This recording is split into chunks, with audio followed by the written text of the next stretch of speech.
Se você perguntar para um brasileiro se ele tem intenção de comprar quase qualquer coisa, é quase 90% para quase tudo. Só que isso converte mais ou menos em 18%, 20%. Se você vai no Japão e perguntar qual é a sua intenção de compra de qualquer coisa, o nível de assertividade é de quase 100%.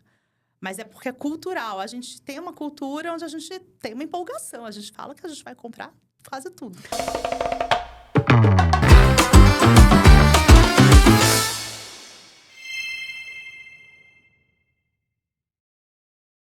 Olá, pessoal. Estamos começando mais um Tecla Sabe Podcast by Pinterest. E antes de falar quem é a nossa convidada de hoje, não esqueçam aí de ativar os sininhos. Estão nos vendo via Spotify, YouTube ou qualquer outro canal. Eu sou Carolina Fernandes. Vou fazer minha autodescrição. Então, eu sou uma mulher branca de 1,76 m. Estou vestindo uma blusa vinho com alguns corações cinza. Estou com uma calça branca e um sapato branco. Agora, falando dela, a nossa convidada de hoje, ela que é mãe, entusiasta de dados e tecnologia, tem mais de 20 anos de experiência na área de insights do consumidor, liderando equipes que usam ciência de dados e pesquisa para insights estratégicos. Com passagens por empresas como Natura e System Research, ela se define como alguém que possui forte orientação para negócios e lucratividade, além de uma mentalidade criativa e analítica. Atualmente é Head de Consumer Insights e CES na Nestlé Brasil, Célia Regina Satico Nishio. Seja super bem-vinda na Tecla SAP. Muito obrigada, muito prazer. Eu sou, então, a Célia, eu sou uma japonesa de 1,60 m, morena, de cabelos compridos. Eu uso um óculos, hoje eu acho que eu tô com óculos roxo. Tô de calça branca também, coincidentemente, uma blusa azul. Tá super combinando com o cenário, inclusive, esse seu óculos aqui no nosso rosto. Bem colorido, adorando. né? Bacana. Célia, pra gente começar, fala um pouquinho de você. Claro. Se apresenta pra Bom, gente. além de tudo isso que você descreveu, obrigada pela descrição. Eu sou também mãe, sou a mãe da Jaqueline, recém-concluída, recém-médica, formada radiologista.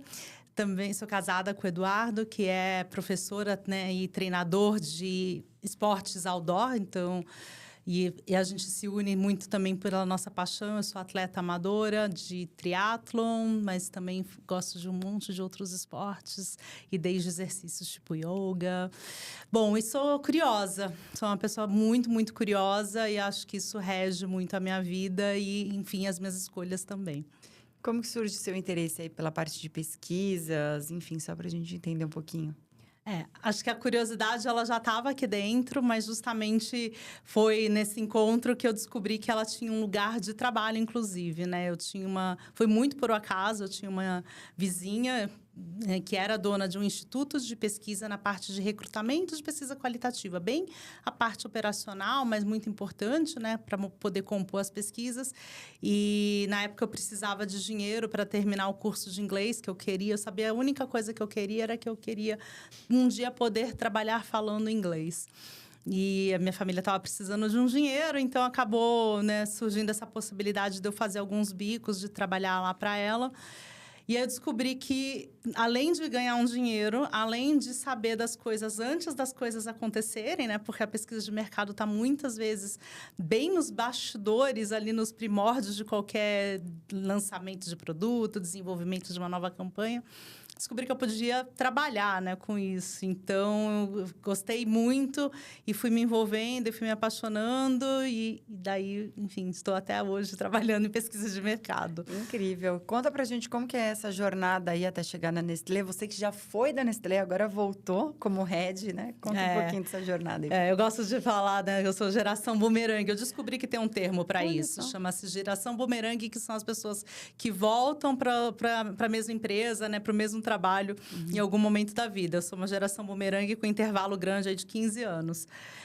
Acho que eu fui, né? Começou com essa jornada um pouco por o acaso. Mas depois eu fui estruturando essa jornada, né? Então, eu trabalhei muito como freelancer. Comecei em todas as partes bem operacionais de pesquisa e fui evoluindo. Comecei a trabalhar com agências de publicidade. E aí, cada hora, um me chamava para uma parte da pesquisa.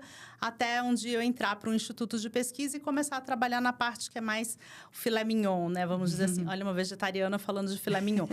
Mas, enfim, aquela parte que é a parte mais desejada, que é a parte analítica, que é a parte do atendimento ao cliente. Fiquei anos lá atendendo várias contas grandes, né? E conhecendo muito mais ainda de pesquisa. E aí, um dia, passei num processo e fui trabalhar na Nestlé. Então, fiquei 7 anos na Nestlé. Em determinado momento, resolvi fazer uma outra jornada para depois, né? Passei por uma agência de pesquisa, que foi a que você comentou, a System One Research. E depois fui para a Natura, até aparecer essa nova oportunidade aí para a Nestlé de novo. E achei que fazia muito sentido voltar, né? E de todas essas experiências, quais são as maiores lições aí que você aprendeu quando a gente fala de comportamento do consumidor? Porque não é fácil, né?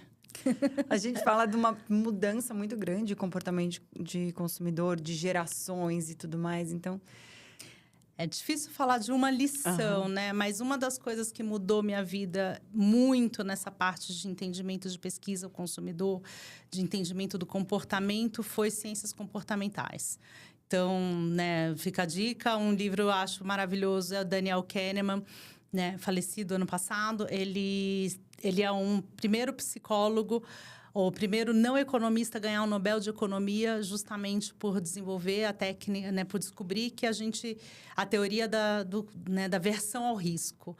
E lá ele descobriu o que é isso, né? Nós somos seres irracionais, agimos muito emocionalmente. E isso baseia mais de 90%, 95%, 99% das nossas decisões todos os dias. E a partir desse entendimento, meu olhar sobre a pesquisa também mudou muito. Porque aí entendi que muitas coisas que a gente pergunta não necessariamente são as coisas que eu deveria estar perguntando, porque não necessariamente eu sei o que eu estou fazendo, né? Eu gosto muito do exemplo que é de manhã cedo, se a gente tivesse que pensar, né? E ele traz isso no livro, se a gente tivesse que racionalizar todas as nossas decisões, e o cérebro é um dos órgãos que mais gasta energia, às 9 da manhã a gente já estaria cansado demais para continuar o dia. Porque a gente não pensa, né? A gente não pensa sobre acordar e desligar o despertador, a gente não pensa sobre escovar os dentes primeiro do que tomar o banho, a gente só faz. É o modo automático. É o modo automático, que é baseado muito nas emoções.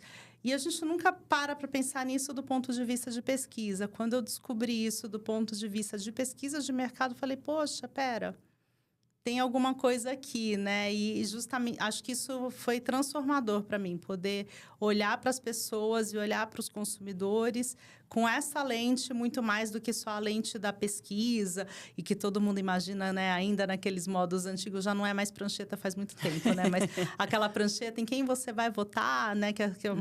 Foi daí que as pesquisas ficaram mais conhecidas. É muito mais além disso, né? Você conseguir fazer a pergunta e a pessoa conseguir responder com base numa coisa que ela sabe falar e não aquilo que ela acha que ela sabe.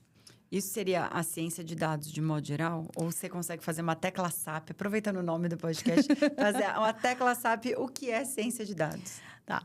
Ela não é... Ciências comportamentais não é ciência de dados, mas elas trabalham juntas. A ciência de dados é justamente a gente olhar para os dados, que é um monte de coisinhas, né? Vamos dizer assim, um monte de rastros de informações, e você juntar tudo isso e dar um entendimento mais amplo, é onde você consegue entender e transformar esses dados numa grande informação e depois num grande aprendizado e, quem sabe, num grande insight.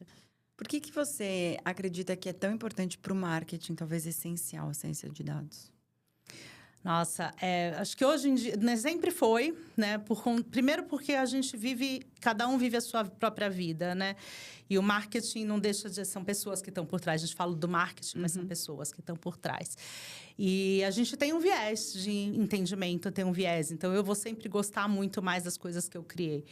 Então, acho que trazer os dados é a gente trazer a possibilidade de trazer o ponto de vista de muito mais gente. Trazer o ponto de vista de consumidores, de outras idades, às vezes de outro gênero, às vezes de outro gosto mesmo. Então, né, sei lá, eu não gosto de carne, mas muitos consumidores gostam. Então, eu não posso deixar isso refletir nas minhas escolhas se não forem a ver com isso, né? Então, acho que é para isso e para ajudar os negócios a serem mais assertivos, né? Porque o mundo hoje é Exato. corrido. E sabe uma coisa? Eu acho que assim, né? Você falou de 20 anos de carreira, eu também aqui, né? No meio dessas transições todas entre marketing e questões de dados. 20 anos atrás, o marketing era muito uma questão visual. A gente falava muito de algumas outras coisas. Do que cabia, o que não cabia. A gente não tinha tantos ROIs de performance, era muito conceito e tudo. E agora, vai muito para dados, né? Então, aquela coisa assim que... Quem não gostava de matemática e foi fazer marketing, que foi o meu caso, tipo assim, sinto muito, você vai trabalhar muito com dados agora, né? Exato. E dados, desde dados matemáticos, numéricos, Aham. mas também dados de entendimento, né? Um pouco que aí eu acho que entra ciências comportamentais. Então, é a gente conseguir saber ler uma resposta, saber ler se aquilo que o consumidor está falando é aquilo que ele vai fazer, né? É bem isso mesmo. E eu acho que o desafio é como tornar isso decisões lucrativas para a empresa, né? Baseado em dados. Pois é. É uma bala de prata que todo mundo quer, né? Pois é, né? Nem sempre temos, mas temos, acho que cada vez mais, se você tem, justamente, compõe a ciência de dados com a ciência comportamental, acho que você consegue compor um entendimento sobre as informações muito mais interessante e muito mais preciso. Uhum. E aí você perguntou da importância disso tudo, acho que é isso, né? Acho que se a gente consegue ser a ferramenta de suporte para o marketing, para que ele possa ser mais assertivo no tempo, no formato, nas cores, no que quer que seja que a gente esteja testando, avaliando ou prestes a lançar no serviço, eu acho que é aí que a gente está trazendo maior valor mesmo. Olhando para o mercado de modo geral, principalmente Brasil, você acha que as empresas estão usando dados da forma certa? Muito amplo, né? Mas eu acho que, no geral, acho que pode ser, assim, talvez, né? Não sei falar dos outros, né? Acho que eu vou ser mais precisa nisso. Acho que a gente usa na Nestlé com bastante carinho, com bastante cuidado, a gente usa com bastante responsabilidade e... Enfim, então acho que sim. Olhando o mercado de modo geral, o mundo, né? Cenário mundo, considerando que você trabalha em uma multinacional super gigante. No mercado global, comparando com o Brasil, você acha que a gente, não Nestlé unicamente, mas dentro do que você conhece, você acha que a gente está atrasado em relação a isso? De novo, né? Eu sei que você pediu para falar sobre o mundo, mas eu acho que eu consigo falar mais com mais propriedade sobre a Nestlé. Não acho que a gente está atrasado, não. É claro que existem hubs tecnológicos e áreas tecnológicas que vão estar mais à frente porque eles trabalham com isso, desenvolvem isso. Mas a Nestlé é uma empresa bastante... desenvolvida e que busca muito isso, né? A gente tem uma frente, tem um olhar, tem uma preocupação né? Inclusive no letramento sobre isso com os colaboradores, para que a gente esteja sabendo, esteja se atualizando e trabalhando, né? A gente trabalha bastante com dados e com tecnologia há muito tempo. Eu gosto muito, né, de falar de um exemplo que é da própria Nestlé Professional, que é a parte de máquinas de cafés que a gente vê fora de casa, né? E a gente trabalha com as máquinas, tem mais de 30 mil máquinas pelo Brasil, todas elas têm telemetria desde 2023, talvez, acho que é isso. E tem telemetria. O que essa telemetria diz? Ela vai dando informações de quando que as bebidas estão acabando, de qual bebida que precisa ser reposta. Isso tudo, combinado com a ciência de dados, com a Analytics, vai ajudando a gente também a prever quais são os clientes que precisam repor, quais são as bebidas. Periodicidade. E a gente vai aprendendo também com isso. Peraí, será que todos o nosso cardápio de bebidas está funcionando? Qual que precisa ser revisitado? Por que será que essa bebida está vendendo menos, está saindo menos, né? Então, a ideia é acho que tem bastante coisa, assim, que a gente faz lá que eu gosto bastante. E até regionalizado, né? O que tem mais saída por comportamento. Então, por exemplo, você é nascida no Rio? Não, infelizmente, assim, como só boa, minha alma. Assim, como boa carioca, mas não, mas você tem esse sotaque carioquês. Lá tem muito mate, aquela coisa que aqui em São Paulo a gente não tem. Então, assim, o que de repente sai mais numa coisa ou outra, hábitos de modo geral, né, de consumos, variam dentro dessas regiões? Variam dentro das regiões, variam por idades, varia demais. E acho que, né, o mundo também passou a ficar mais complexo no sentido de ter mais informações e ter mais tipos também. E a gente também, né, todas as novas gerações podem também manifestar mais os seus gostos pessoais. E isso acaba trazendo mais complexidade no sentido bom, de que a gente pode ter mais opções, de que a gente pode ter coisas mais adaptadas para cada um dos segmentos. Eu brinco que dados agora... tempo é dinheiro, agora dados é dinheiro, né? É o que a gente pensa em relação a isso. E se você não está você não tá pagando por algo, alguém está usando os seus hábitos, seus dados para isso, em termos de consumo. E aí tem uma pesquisa até da TOTUS, acho que de 2024, onde empresas, elas usam pesquisas, elas fazem pesquisas, 98% delas fazem pesquisas, mas só acho que 73% usam. Então, é aquela coisa assim, tem muita pesquisa, mas não sabe nem como que aplica aquilo, como que faz, de fato, esse mapeamento, né? Eu não conhecia esse número, mas eu não achei tão ruim. Talvez se você tivesse me falado assim, 98% das empresas fazem pesquisa, quanto que eu acho que talvez elas aproveitariam, talvez eu teria te dito menos. Quanto você acha? Mas eu fico até bem surpresa. Que bom que estão nos 70%. É um dado da TOTUS, né, de 2024. Eu acho bom, acho um bom aproveitamento. Talvez tenha espaço tem oportunidade, mas eu acho que as empresas estão, talvez, demonstrando bastante interesse e entendendo que dados também são dinheiro, ou que pelo menos ajudam a gerar dinheiro, ou deveriam ajudar a gerar dinheiro. Né? Exato. E me fala uma coisa, o que você acha que é um dos maiores erros das empresas quando a gente fala de uso de dados, assim, as marcas, em termos de dados de consumidor, enfim? Eu vou voltar um pouquinho lá naquele primeiro ponto que da própria ciências comportamentais, que eu acho que o maior erro é da literalidade. Se você perguntar qualquer coisa, o consumidor vai responder. O que não quer dizer que ele vai fazer aquilo que ele está respondendo. Porque a gente faz coisas que a gente não percebe. A gente tem hábitos que a gente não sabe. Sabe quando alguma amiga fala para você... você tem um tique tal? Você faz assim... Eu? Ana Lu, outro dia, virou para mim no carro e falou assim dela... Você já percebeu quando você tá quieta, acabou algum assunto, você começa a cantarolar sozinha? Deu, quê? Lógico que não.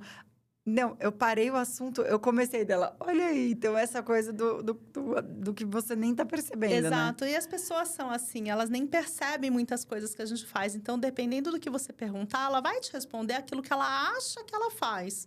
Ou aquilo que ela acha que ela decidiu daquele jeito. Então, a literalidade é a pior coisa, né? Eu tenho um exemplo que é muito clássico de pesquisa, que se você perguntar para um brasileiro se ele tem a intenção de comprar quase qualquer coisa... é quase 90% para quase tudo. Só que isso converte mais ou menos em 18%, 20%. Se você vai no Japão e perguntar qual é a sua intenção de compra de qualquer coisa, o nível de assertividade é de quase 100%. Mas é porque é cultural. A gente tem uma cultura onde a gente tem uma empolgação. A gente fala que a gente vai comprar quase tudo. No Japão já é o contrário. Eles já falam que eles já não vão comprar quase nada. Mas aqueles que falam que vão comprar é porque realmente já vão comprar aquilo. Tomar uma decisão, né? E isso é a literalidade. Então, se você pegar esse dado cru da intenção de compra, você vai falar, nossa, qualquer ideia minha é maravilhosa. Não. Tem que dar uma calibrada, a gente tem que olhar justamente todos os outros aspectos para entender. Olha, essa ideia chama muita atenção, realmente as pessoas acharam muito bacana, mas tem este outro aspecto que pode ser que não converta numa compra. Interessante isso, né? Porque dependendo de empresas e determinados tamanhos, você começa a fazer pesquisas a respeito de um produto ou de um teste de algo, e aí você fala assim, nossa, vai ser um sucesso, você investe tudo, e é um negócio que você falou que... É surpreendente esse dado, realmente eu não tinha conhecimento. E ele é uma das perguntas mais usadas na pesquisa. Então, é por isso. Porque é meio óbvio, né? Você vai perguntar se a pessoa tem uma intenção de compra exatamente daquilo que você quer vender. Né? Incrível. Bom, você participou de um painel no Rio2C, né? Onde falava de desafio da relação entre dados e marketing. E aí, aquela coisa, onde está o problema? O problema, ele tá desde... Você mesma trouxe o exemplo, né? Se eu ficar purista... estou marketing, eu sou marketing, eu não vou olhar para dados, não preciso, as minhas ideias já estão baseadas. Aí eu acho que tem um erro. E da mesma forma que o dado, se eu como pesquisa, como Consumer Insights, virar e bater o pé na pesquisa, não, porque a pesquisa está dizendo isso, eu estou esquecendo de todo um contexto, estou esquecendo de uma série de outras variáveis, e isso pode ser um grande erro, né? Acho que esse foi o debate que a gente falou bastante lá no Rio2C, que a combinação, a conversa entre as diferentes áreas é o que faz da vida e que faz realmente, né, os dados e marketing não virarem rivais. Mas eu falo muito que não pode ser rival marketing com dados, nem marketing comercial, né? A gente tem todo mundo que trabalhar junto aí. Afinal de contas, o resultado final depende de todo mundo dentro disso. E como que vocês resolveram isso na Nestlé em relação a dados e marketing? Acho que isso é super legal, né? Na Nestlé, a gente trabalha muito em conjunto com as áreas todas. A gente, né, tem as reuniões onde eu diria que é quase no modelo de agilidade, onde a gente tem os nossos rituais e a gente tem as reuniões onde a gente vai ouvir todas as opiniões e vai ouvir as opiniões pensando que cada um é o expert daquele tema, né? Não adianta também botar todo mundo para pitacar no tema que é do outro, né? Porque não, eu sou a pessoa de Consumer Insights, eu vou poder falar sobre os dados do consumidor e a pessoa do comercial, a pessoa de vendas vai poder falar né, dos desafios de vendas e como ele está enxergando aquelas questões de venda, né, na ótica de vendas. E essa conversa, ela ajuda muito e eu acho que ela eleva muito o nível da discussão, porque tem muito respeito, tem muita credibilidade e aí tem essa abertura para a gente poder considerar, porque também só colocar gente juntas de outras áreas não ajuda, mas eu acho que nesse formato a Nestlé tem conseguido brilhantemente lidar com essa combinação. Que incrível. Muito se fala de Big Data. Vou pedir para apertar vai ter muita tecla SAP hoje aqui. Vou pedir para você apertar a tecla SAP e como que ela, de fato, antecipa esse comportamento de consumidor. Legal. Big Data foi um termo que surgiu justamente quando a gente começou a ter muito mais acesso a dados e dados mais complexos, né? É quase como se a gente saísse antes eu só tinha o nome da pessoa, eu passo a ter nome, endereço, CEP. É quase como se você fosse dando muito mais camadas, né? E aí eles chamam de Big Data porque você consegue fazer a combinação desses dados todos. A combinação e a quantidade de dados e a complexidade de dados per se não antecipa nada. A combinação disso, aí calibrada justamente para...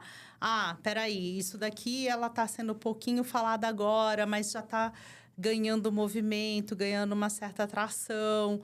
E isso pode parecer mesmo uma tendência. Então, tem algumas camadas de análises que vão sendo feitas para justamente você entender se isso é só um pico, porque tem coisas que são pico, né? Tem aquelas meio ideias sazonais, assim, que sobem e descem com uma velocidade bizarra. Tem coisas que não, que são mais duradouras, né? E essas são as que são mais interessantes, mas elas também demoram mais para serem vistas, né? Então, precisa ter um olhar mais refinado para poder capturar as tendências. Tem um dado da própria Nestlé que eu achei muito curioso, que mostrou que 70% dos brasileiros, ainda é um estudo, acho que do Natal, que mantém aí o Natal de uma forma familiar, tradicional e tudo mais. O que esse dado gerou aí de insight para vocês? Esse estudo bem recente. Que legal.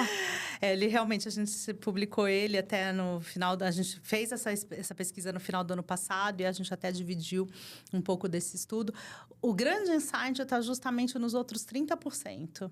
Né? Porque o brasileiro sempre foi de uma tradição de Natal muito forte. E, de repente, a gente olha e fala, poxa, peraí, já tem 30% da população que não está celebrando o Natal nos modos tradicionais. E tradicionais conhecidos aqueles que a gente, né, sabe, desde criancinha. Então, a gente foi entender e foi descobrir coisas interessantes aí, que justamente... e muito menos sobre o que consome, até é interessante, os outros dados que saíram, que era... não é que muda o consumo, mas tem menos abundância, né? Então, a gente fazia as celebrações de natais tradicionais, elas têm aquela abundância que a gente brinca que sobra comida até o Réveillon, né? Nesse novo formato, não. As pessoas, né, celebram com Chester, celebram com panetone, celebram com algumas comidas tradicionais, mas já numa quantidade que diz respeito àquele momento e convidando outras pessoas que são as famílias estendidas. Então, com amigos, quando você tem, né, quando os seus parentes não moram na cidade que você mora, né, ou com casais, então entre casais, vamos convidar mais 2, 3 casais e celebram juntos. Então foi bem interessante de olhar para esses outros 30% e ter um olhar diferente sobre as outras possibilidades de Natal. Não, e é curioso, né? Porque a gente fala de 70%, a gente está falando de uma maioria, assim, né? Grande. E aí você está olhando exatamente o dado inverso, né? Os 30%, do como que mudou esse comportamento. É curioso pensar exatamente na contramão, né? Do que traz. Você acredita que tem alguma coisa a ver com a questão geracional? Como as pessoas estão convivendo? Enfim, esse comportamento? Tem um corte geracional, sim, mas tem um corte também desse movimento que eu te falei regional, né? Então, porque a gente também tem pessoas se locomovendo, né, mudando e morando em cidades distintas. Sim. E aí o dia a dia vai entendendo que o Natal ele tem esse momento de juntar. Mas se não der para juntar, não é por isso que eu vou fazer dele um momento triste. Não, peraí, tem o meu grupo de amigos aqui que mora perto e que estão mais ou menos, né? Que os familiares também estão longe e por que não fazer disso um Natal legal entre a gente? Ou até, né, pessoas que também não estão muito próximas da família ou que decidem do tipo, não, quero comemorar o Natal eu e meu marido e faz uma celebração pequena ou aproveita até para fazer uma viagem para o interior e aí faz uma celebração de Natal junto à natureza. Então, tem um corte geracional, né? Então, isso está mais presente entre os jovens adultos. Mas tem, acho, também um pouco dessa questão Brasil, região, e as pessoas transitando de um lugar para o outro. Eu acho que muito essa coisa de as pessoas estarem num momento de loucura o tempo inteiro. E aí é um momento que, assim, tem um recesso que as pessoas param, né? Desligam e falam assim, não, eu quero desconectar de tudo, até da família grande, aquela coisa de só ir para uma coisa pocket, vamos dizer, de Natal. Exato. Alguns consumidores trouxeram para a gente, não, a gente resolveu fazer uma celebração menor esse ano, entre, né, que nem eu comentei, entre meu parceiro, minha parceira, para justamente tornar aquele momento gostoso, com os mesmos valores, isso acho que é bem importante. Isso vai no 100% ainda, os valores são os mesmos, mas celebrado de maneiras diferentes. E onde que você enxerga esses diferentes perfis de consumidores dando match? Olha, na própria alimentação deu match. Nesse próprio resultado deu match.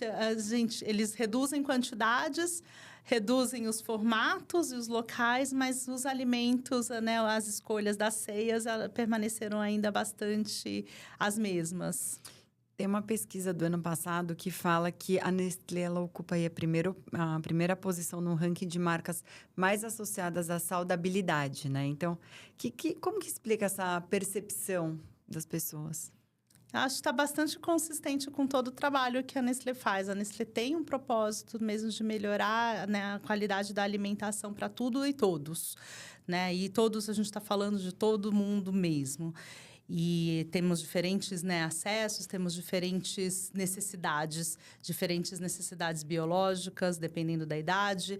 Então, para isso tudo, a gente tem um portfólio muito grande, né, que vai, a gente costuma falar, né, que vai desde a pré-concepção, com marcas como Materna, que são, né, vitaminas, vitamínicos para poder justamente ajudar nesse período de pré-concepção.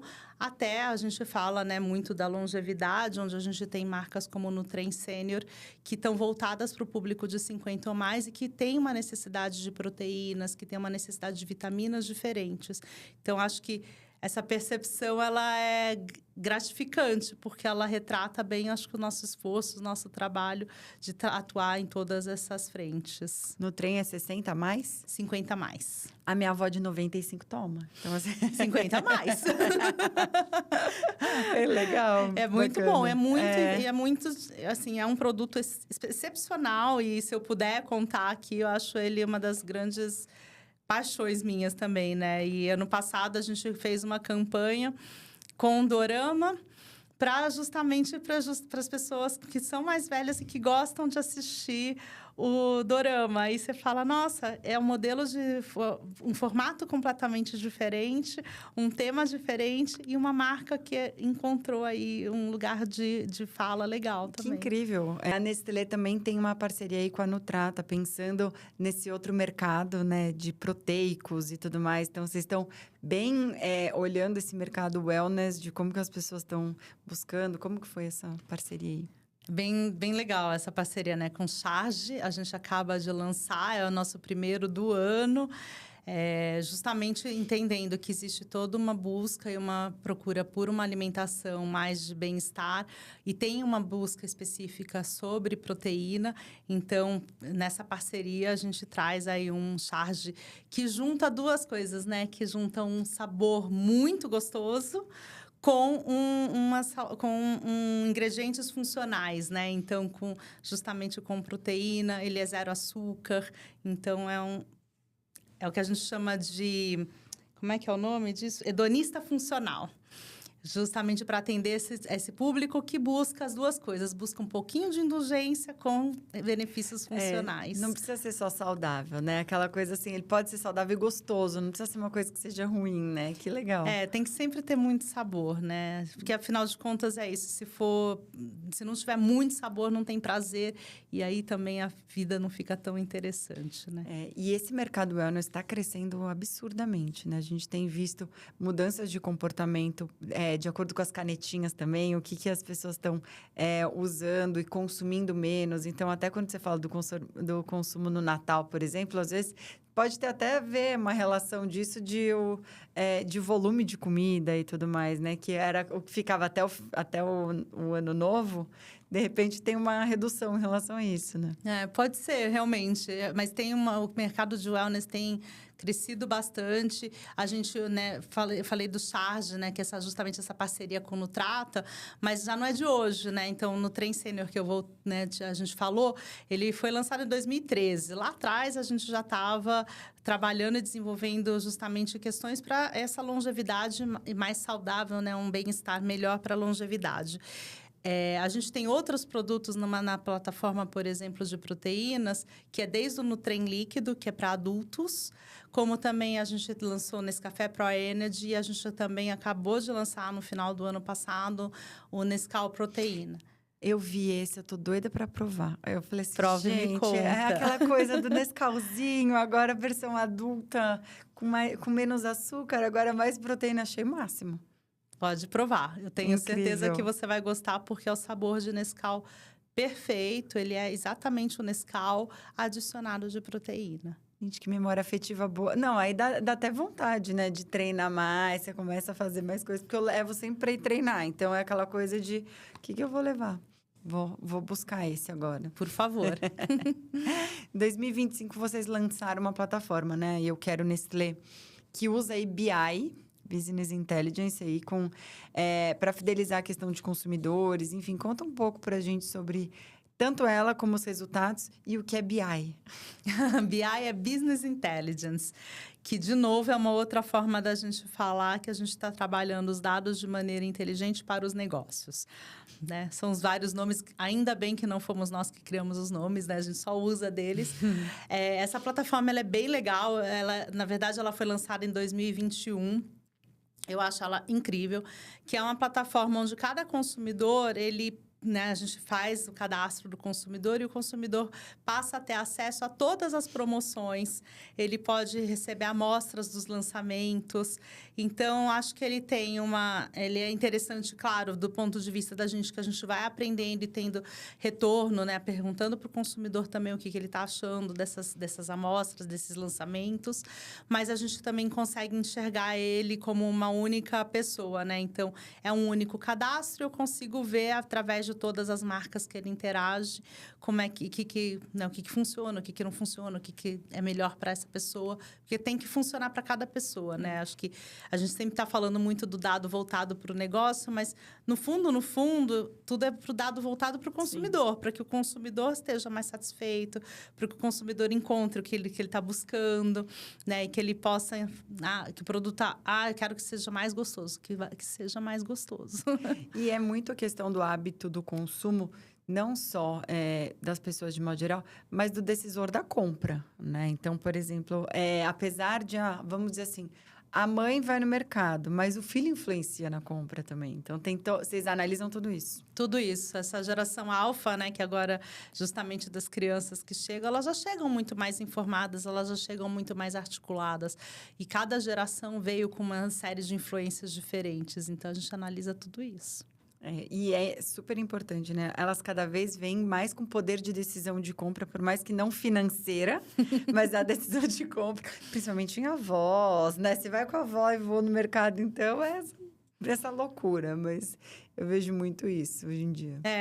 E tem bastante troca, né, também. A gente, pelo menos nas nossas conversas com consumidores, também tem o contrário, né? Dessa geração mais jovem, ajudar e trazer também outras perspectivas, né? Para os pais e para os avós, enfim. Acho que é muito interessante isso. E até eu acredito que, assim, hoje os jovens, eles estão muito mais antenados no que está acontecendo, nas tendências, nos lançamentos. Então, o que você fala de no trem com dorama, enfim, é algo que traz muito até para o jovem trazer para os pais, para os avós, o que é interessante, trazer uma questão não só do hábito, mas de informação, né, em relação a isso. Exatamente. É muito bacana. E tem algum case aí de sucesso de marca que vocês desenvolveram aí como tendência que vocês mapearam? Nossa, parece, né, que eu vou falar de novo no trem, mas acho que todas elas são, de uma maneira ou de outra, são baseadas em muitas tendências ou muitas coisas que a gente viu. A gente, né, não tem por que trabalhar no lançamento de algo que a gente não acredita ou que a gente não entendeu nenhum dado. A gente tem o Nutrem, que é bem bacana, né? Que é esse sinal que foi muito tempo antes até do censo do IBGE, que sai o último, né? Que mostra justamente o envelhecimento da população brasileira. Então, o Nutrem, que foi lançado em 2013, hoje é um produto super atual, né? Que tem a ver muito com a tendência que vem aí pela frente. Mas pensando nos jovens de geração Z que gostam de experimentar tudo, você falou, eles estão sempre muito antenados e eles gostam muito de misturar coisas. Então, sejam texturas, sejam ingredientes, sejam sabores.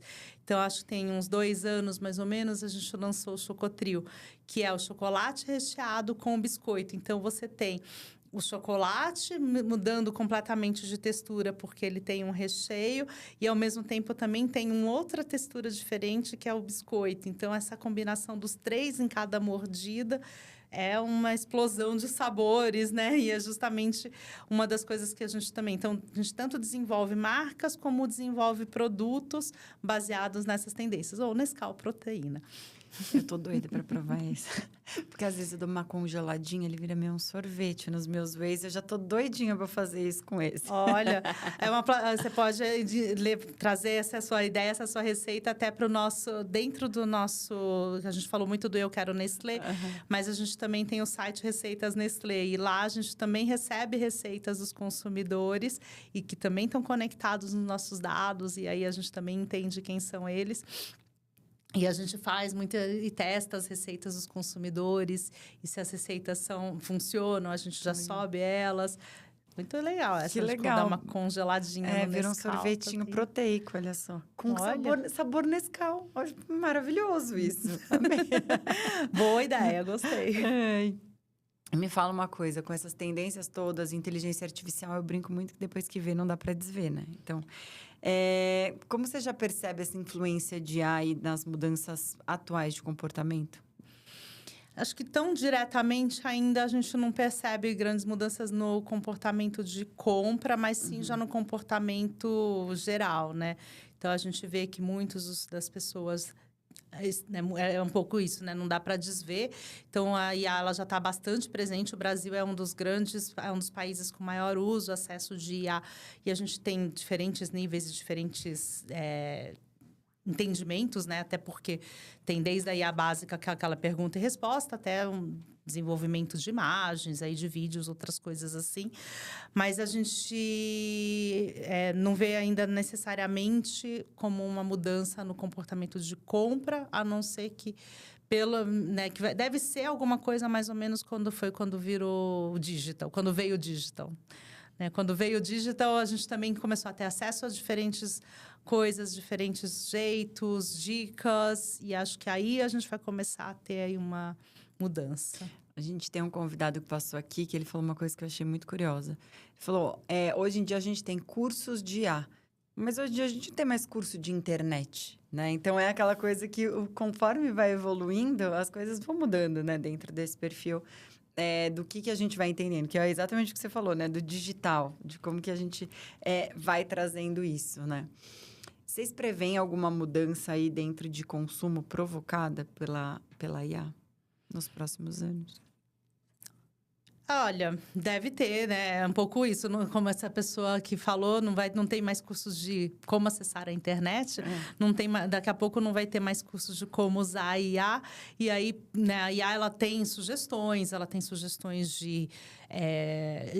muitas das IAs com sugestões de receitas usam, inclusive, o nosso site de receitas. Olha só que legal.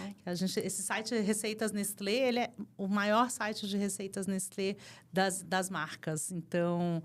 é muito interessante, é muito grande. E a IA, ela não é uma fonte geradora de recursos, de ideias. Ela vai buscando em alguns lugares, dela, pesquisando. Né? Então, ela busca justamente em fontes, né? Algumas fontes não tão críveis, mas ainda bem que em algumas fontes bastante críveis, como o site de receitas Nestlé. Que incrível. Como que você enxerga esse potencial de combinação IA e Big Data? Nossa, é muita potência, porque antes, né, todos esses cálculos, todas essas análises que a gente está falando o tempo todo, elas levavam muito tempo, porque a gente precisa testar a hipótese, aí a hipótese não funciona, derruba, testa de novo.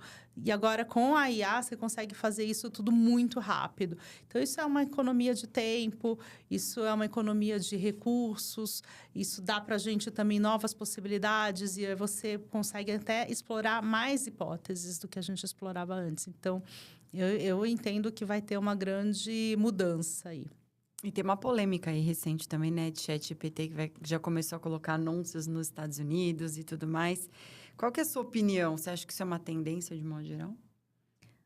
Olha, nesse aspecto, eu acho que é o modelo de negócios que eles escolheram. Então, eu não sei nem dizer se isso é polêmico ou não, porque depende de como eles decidiram trabalhar e decidiram atuar, né? Acho que cada empresa escolhe o seu rumo. Eu vejo muito como anúncio em qualquer outra plataforma, em qualquer outra mídia e exposição, né? Então, assim, vai ser mais eu vejo que vai ser mais desafiador pro profissional de marketing, que vai ter mais um canal de mídia para explorar e colocar no plano de mídia, né? Então, dentro do calendário. Mas é sempre bom a gente ir entendendo dentro de dados, de pesquisas, o que as pessoas estão vendo dentro disso, né? Acho que tem... Da mesma forma que a gente está tendo muita diversificação de muitas coisas, a gente também tem muita diversificação de modelos de negócios. Então, minha sensação é de que devem ter também outros modelos que vão nascer aí pela frente. Eu vejo muito essa questão de desafio que a gente vai tendo, mas não mais para produção. Antes achavam que ia ser substituição, assim, de tudo por IA. Hoje eu vejo que as pessoas estão usando com pouco mais de refinamento, né? Não diria nem que é cautela, mas sim nesse refinamento, né? E acho que o fator humano, ele é muito importante, né? A IA, ela pode ajudar a gente em muitas atividades, pode ajudar a gente em muitas tarefas e deve, né? Acho que a gente não deve usar contra a tecnologia, mas né, o experimentar de um novo sabor, a troca de uma festividade de Natal, seja ela maior ou menor, mais tradicional ou não, ela ainda é sobre essa experiência, ela ainda é sobre esse contato humano. E aí não tem jeito, a experiência, acho que ela tem o seu valor e vai... Aí sim, eu acho que tem uma tendência que ela vai continuar tendo valor e cada vez maior ainda. Eu vejo que é exatamente isso, né? Cada vez tem mais valor, mas a gente vai tendo... Vai chegar uma hora que a gente vai colocar as coisas como assim, foi produzido 100% por humano, né? Agora que a gente está colocando produzido com IA, vai chegar uma hora que vamos humanizar de novo, né? A gente fala muito em rede social, é para humanização, como o próprio nome diz, socializar. Eu acho que em algum momento a gente vai ter esse contraponto, né? Como algo assim que as pessoas vão valorizar de volta. Ó, tomara, né? E, Célia, tem um momento que a gente chega aqui que a gente chama de momento tecla SAP. Vou deixar o nosso megafone com você. A gente não liga ele para não estourar o tímpano do pessoal que está nos vendo e nos assistindo. Mas se você pudesse deixar uma mensagem aí para o mundo, pode ser alguma frase de vida, algo que te rege, pode ser de marketing, de dados. Enfim, vou deixar e vou pedir para você assinar para a gente registrar a sua participação aqui. Adorei, obrigada. Vou, acho que primeiro fazer, então, minha mensagem. Se você quiser fazer um corte bem legal, você olha para aquela câmera que é a sua e faz o microfone na minha frente. Precisa ir um pouquinho no mic, porque tá bom. Porque então, é só o efeito. Só o efeito do esqueci, do megafone. Tá bom. Bom, então vou gritar minha mensagem para o mundo. É de muita responsabilidade, mas enfim. Eu acho que a curiosidade leva a gente a lugares inimagináveis. Ela pode ser, inclusive, base para uma profissão, pode ser base para uma relação. Eu acho que a curiosidade é um dos skills, né? Uma das coisas mais importantes, ou talvez uma coisa muito importante que todo mundo devia manter viva. Incrível. Vou pedir para você assinar. Enquanto Claro. A Célia está assinando aqui, não esqueçam de ativar os sininhos aí. E agradecer ao Pinterest aí por mais uma parceria. @PinterestBR ou Pinterest Brasil em todos os canais oficiais. Nossa agência de comunicação, na @Comunicação Cubo, Cubo Comunicação aí, que realiza o nosso podcast. Célia, como as pessoas te acham nas redes sociais e a Nestlé também? Bom, o meu é super fácil e ele denuncia, inclusive, a minha idade ou a idade do Pinterest no Brasil, porque é @CelinhaN. Ou seja, só isso já me acha. Super fácil aí. E a Nestlé? A Nestlé é @Nestlé_BR. Maravilha. Adorei nosso papo. Super obrigada aí pela participação. Sei que tem um voo aqui, né? Em breve aqui. Agradeço aí ter achado um cantinho para vir aqui encontrar com a gente. Prazer foi meu, Carol. Muito obrigada. Obrigada. E esse foi mais um Tecla SAP Podcast. Toda semana a gente tem um novo episódio por aqui. Para conhecer os nossos canais oficiais, @TeclaSAP Podcast, em todos eles. Os meus canais oficiais no @CaroFernandes. Vou pedir para deixarem um QR Code aqui na tela para vocês, caso queiram levar o livro A Tecla SAP do Marketês aí. Fica mais fácil de encontrar. E obrigada, até o próximo episódio.